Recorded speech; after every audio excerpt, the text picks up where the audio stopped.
Thank you for joining me on the Darren Chatter podcast. I'm going to be reading some of my blog posts that I have written so that you can consume this information in an audio format versus reading the blogs if this is more to your liking. I'm going to share with you stories from my past as an athlete, as a coach, as a salesperson, as a business professional, as a VP of sales. Everything that I have learned and amassed along the way in my 50 years here on planet Earth, I'm going to hope to share with you in order to help you shorten your learning curve, understand maybe a little different way to look at things, and hopefully learn a few things along the way. So here was the podcast you tuned in for. I hope you enjoy it. Please reach out to me when you can and let me know your thoughts. Thank you.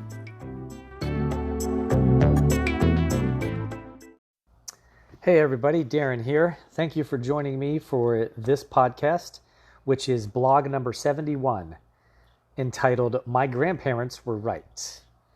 I wrote this blog on July 30th, 2019, and I had some thoughts I wanted to share that I thought my grandparents were spot on about a few things. And, you know, like most people when I was younger, it took me a little while to realize that people who were older than me did actually know more than I did. So with that in mind, I'll share this with you and then add some thoughts in at the end as well.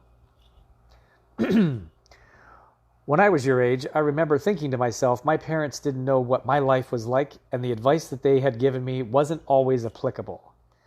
And when it came to my grandparents, well, they were old people, and they couldn't possibly know what was up. Turns out, my grandparents were right. There were a couple of things they used to say to me all the time that now that I am much older, I see the validity of. Here are just a few of them. Number one, take the high road. It sounds so simple, and it is. But then again, it's not easy. That's the difference. Most people do things that are easy. When someone is rude, mean, or even vengeful towards you, you do not have to be the same way back. You could choose to be nice. You do not have to lower yourself to their level. Number two, prepare for the worst. As with many people from their time frame, my grandparents grew up during tough economic times and in a small town without much opportunity for changing that. It is good to prepare when things go badly, to have things set aside just in case, save for a rainy day, or a disaster, or whatever life may throw at you. Number three, nothing good happens after 10 p.m. Yeah, it's true. Think about it. Anytime you've been out partying or doing things that are questionable in nature, it's probably after 10 o'clock p.m. You wouldn't necessarily make the same choices during the daytime, and that's the whole point. Don't let the circumstances or who you're with dictate your behavior. Be true to yourself day and night. Number four, save for the future. I love this story. My grandmother used to have a factory job, and she walked to work every day. When she and my grandfather got married, she had saved up nickels in a jar to buy him a ring. Yes, things were different then. But literally, she saved nickels in a jar to buy him a wedding ring. Imagine how much value that had to him when he put that on his finger. I was honored that I was able to give my grandmother's ring to my wife because my grandfather worked very, very hard to buy my grandmother that ring. When I proposed to my wife and was able to share that ring with her, it meant so much to me, and I know that my wife treasures that more than any ring I could have bought her at the store. Number five, start your day early.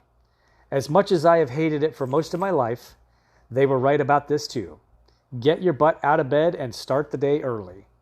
You will get so much more done if you do. You can stay in the rhythm of nature by rising with the sun and shutting things down around sunset.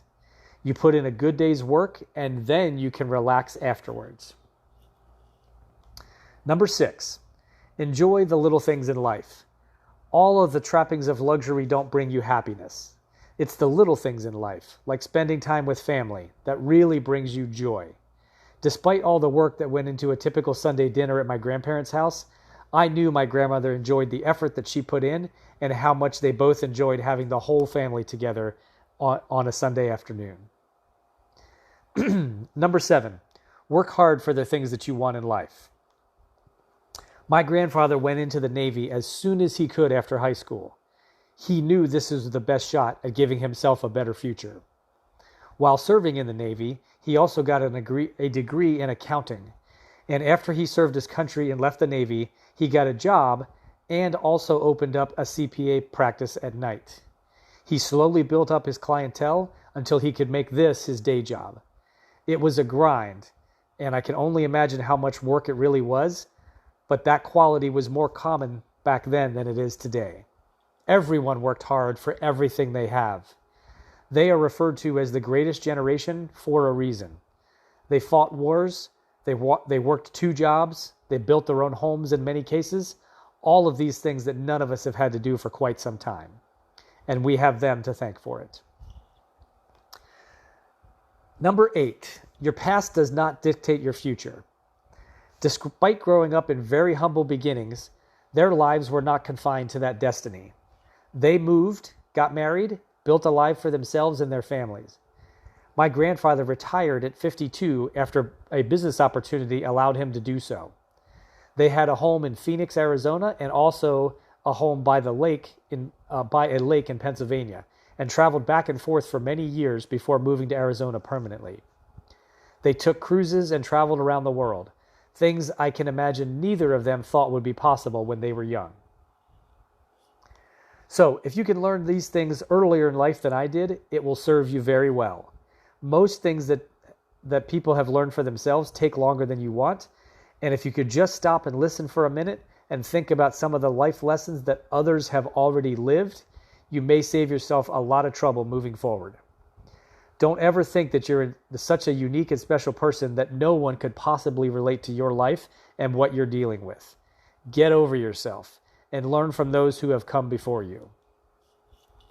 I wish you luck in your endeavors. So, a couple of additional thoughts on that. As I mentioned, my grandparents came from very, very humble beginnings and changed their lives through a lot of hard work and dedication and planning once things fell into place to retire early, to have 2 homes and travel back and forth, to live a lifestyle that they had only dreamed of at near that point in their life, probably not when they were young. When they were young, they were both from small towns, little opportunity, factory jobs. Everybody was making enough money to get by, but not ever really amassing any wealth. My grandfather, who, as I mentioned, was a CPA at night until he built that practice up so that could become his day job, he had one of his clients who made a lot of money on paper, but spent almost every dime that he made. And he told the person one day, if you just cut back your lifestyle a little bit and change some things about your business, you would be making money hand over fist. And the guy told my grandfather, well, if you're so damn smart, why don't you run the company? And my grandfather said, okay, name your price. And my grandfather bought the woodworking company from this gentleman, and within 3 years had turned it around to the point where it was making 5 times the profit that it was previously. Now, my grandfather was an accountant, so he had a better insight on how to do those things. But he took advantage of that situation and made a good company into a very profitable company, sold that company to another individual, and retired at 52. That changed the course of their lives in that 5-year period. They went from doing okay and having a nice home in Pennsylvania to having lots of money, being able to retire early and travel, have 2 homes, travel back and forth between the 2 of those depending on the season, allow the family to travel with them, all the things that grandparents love to do for the rest of the family, they were able to do because of that opportunity. So they set themselves up for that opportunity by doing all of the things that I mentioned earlier in this podcast. Those 8 rules for life were things that they lived by and did throughout their entire lives, especially number 8, your past doesn't dictate your future. Keep in mind that this is we'll call it a prototypical American success story, right? These 2 people who were factory workers kept kept working hard. Both of them worked several jobs. They saved their money. They had kids. They provided a great life for those kids. As they got older, their lifestyle changed. They had an opportunity to purchase a business and really earn a lot of money for themselves in a short time, and retired at 52 instead of 65 like lots of people aim for when you're not nearly as healthy to do a lot of things like world travel and stuff like that. So they took advantage of that situation and lived a much, much higher quality lifestyle because of it. So all of those things are within your reach if you follow some basic rules from years past and not necessarily the way people are trying to structure their lives now. The idea that you're going to write the next app or create the next Uber type of business is crazy. Yes, there are a rare few people that do it, and those success stories are always applauded and made very, very famous. But for every one of those, there is a million who tried and came up short to take that easy path of creating a company, building it up, exiting successfully, and retiring on a beach somewhere. It is very, very rare that people do it that way. Patience and hard work and perseverance is what really makes the difference. And that's what that generation was all about. I learned a lot of lessons from my grandparents, but these 8 points that I illustrated here are the ones that I thought would maybe serve others the best. So hopefully you gained a little bit of insight from that and have some people in your life that you can talk to and learn a little bit more, because they know a lot more than you think. You have to give them credit for being around as long as they have. Even if they didn't have things like the internet and social media back then, humanity itself has not changed that much. And so they have plenty to contribute, believe me. I wish you luck in your endeavors.